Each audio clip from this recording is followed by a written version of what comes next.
حضرت ابو ہریرہ رضی اللہ عنہ سے منقول ہے، نبی صلی اللہ علیہ وآلہ وسلم نے فرمایا،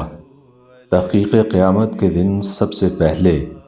بندے سے جس چیز کا حساب ہوگا وہ اس کی نماز ہوگی۔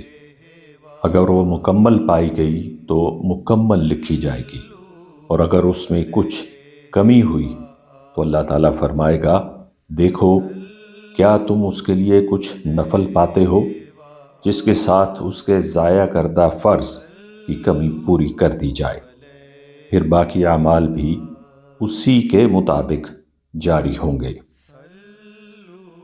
رسول اللہ صلی اللہ علیہ وآلہ وسلم نے فرمایا، وہ آدمی ہرگز آگ میں داخل نہ ہوگا